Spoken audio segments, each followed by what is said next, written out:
Since revealing in 2011 that he's undocumented, Jose Antonio Vargas has worked as a reporter, filmmaker, and immigration advocate. But his recent arrest on immigration charges has raised an old question on where journalism ends and activism begins. Jose Antonio Vargas has won the highest award in journalism, the Pulitzer. But he also heads a nonprofit that advocates for immigrant rights. After living in this country illegally for 21 years, Vargas was detained at an airport in McAllen, Texas this week. Activist and journalist Jose Antonio Vargas, himself an undocumented immigrant, was detained while trying to pass through an airport checkpoint. Just the night before, Vargas had posted on Politico, getting out of a border town in Texas by plane or by land won't be easy. It might, in fact, be impossible. A columnist with a National Review wrote in part, he pushed it too far, trying to pass through a checkpoint without the necessary papers. Then, and only then, did authorities take action. Raising some to question whether the whole thing was a stunt, making him more activist than journalist. What is the stunt? I had to get out of South Texas. I had to either get out by car or by plane. If I got out by car, Anderson, if you have driven me by car, you would have gotten apprehended for smuggling me out. So it was either I get out by car or I get out by plane. Now, that's not a stunt. Still, the Department of Homeland Security says Vargas was detained after he told them he was in the country illegally. Are you daring, in a sense, Jose Antonio, people to arrest you and deport you? When I outed myself 3 years ago, my goal is to say I'm one of the 11 million people. I'm not asking for special treatment. Maybe just special attention. I think he might as well just to admit he was daring them. He evidently told Homeland Security. I think he had a sense that he'd probably be released. It actually was probably very effective. I mean, it is calling attention over and over and again to this situation, but he's definitely, I don't know if he's put down his pen and pencil, maybe you know, Josh, but he's definitely crossed the line. He's no longer like a working journalist as he was 5 or 6 years ago.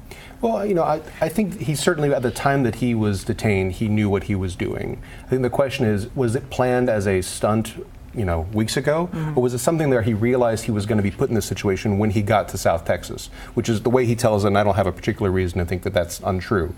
Even though there was a period of time between that and when he actually went to the airport in which he was probably thinking, well, I guess there's an opportunity to do something with this. You know, in my mind, there is a long tradition of people who have strong opinions about subjects doing good journalism. You know, he's coming more from, you know, he's no longer a newspaper reporter in the same sense. He's more of a documentary filmmaker. He's an online media producer and an activist who has a very clear idea of what he is pushing and what he wants.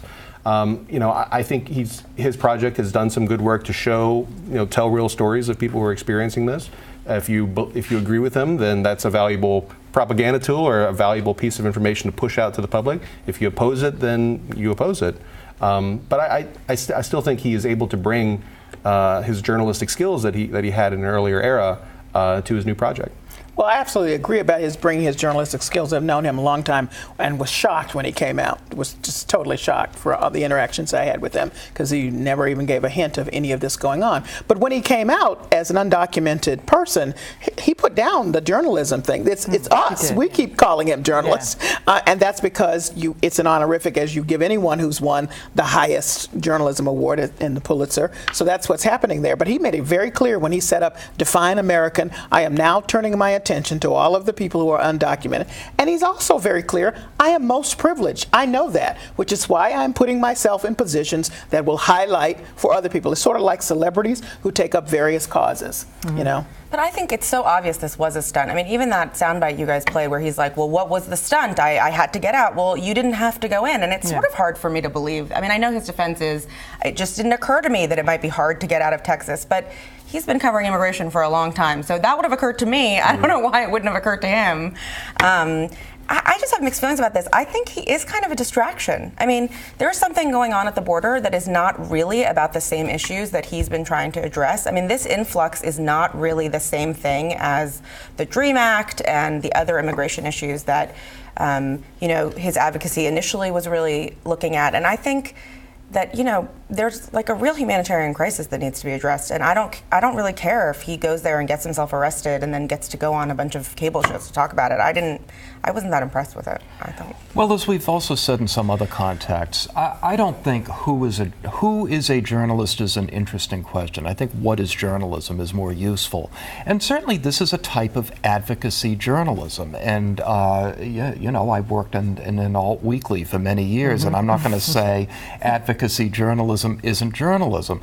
But certain things do come with it. And that is, here's a guy who's very involved as an activist, and you know that he's going to bring some valuable truths to the table, but at the same time, he may be leaving out inconvenient facts. He may be twisting some of his own motives in order to strengthen his message.